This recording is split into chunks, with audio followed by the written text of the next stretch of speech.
You may know that the Marvel Comics character Thor has a footing in old Nordic mythology. But if you give me 5 minutes, I will try to argue that these stories also have some loose toenails in anthropology and glaciology. The written sources that we have to rely on these Nordic mythologies are mostly written down by the Icelandic 13th century author Snorri Sturlason.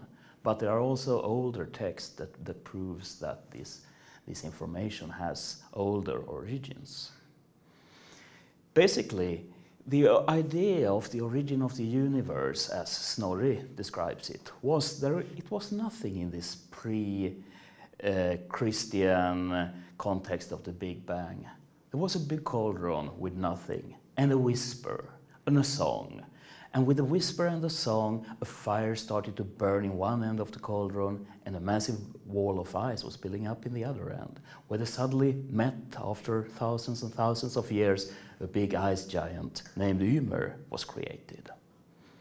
This Ymer was a furious man, because during the path of motion, some of the ice got poisoned by evil. And this creature was nothing that the whisper had intended to make. They wanted to make the world as we know it today. So they had to create the gods, Odin and his brothers, to strain the ice giant, to butcher him, to create the world out of his melting carcass, from which water was flowing, seeds were growing, and a lot of nutrients made life happy. Although they wiped the world, but not good enough, because some of the ice escaped to the mountains and became the ice giants that Thor later were deployed to guard from Asgard gods. So long the stories. So what could be the reality behind this? Because we know that mythologies usually has a relation to the landscape where the people live in.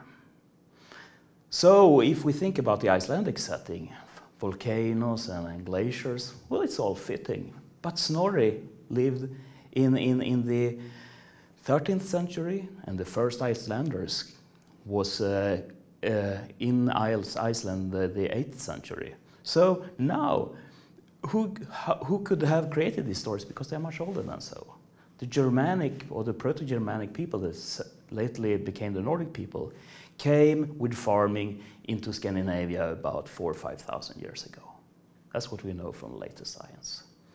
Well, we have to go back further in time to the Pliocene, to the end of the last ice age. And the first people that came to Scandinavia came in about 14,000 years ago. And they were standing exactly on the spot where the glaciers were retreating. And they saw the black ice melting. And they saw how nutrients got flowers and birds and grass to grow in front of the receding glaciers.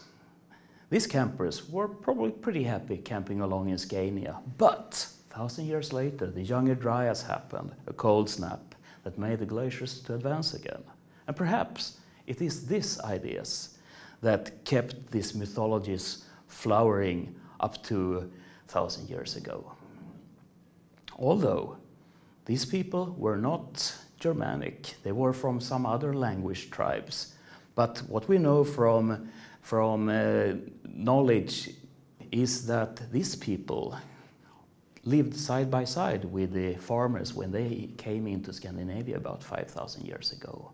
And we know also that they melted together into one population, and it's quite likely that they took the ideas about life springing up from ice with them and baked it into this Indo-European Proto-Germanic ideas of several deities.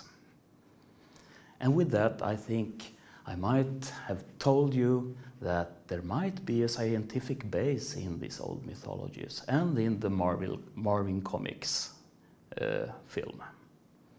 By the way, did I tell you that I was raised in a town called Pohjola? And the old heathen name is Thorsarg, and it was a sacrificial place for Thor. And you know, we still have a statue of Thor smacking the heads of the ice giants in the stream of the river that runs through the town.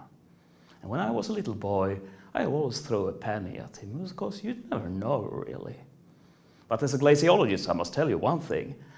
I think Thor has been just too efficient lately. We can see the glaciers melt like just a little bit too fast. And yeah, well,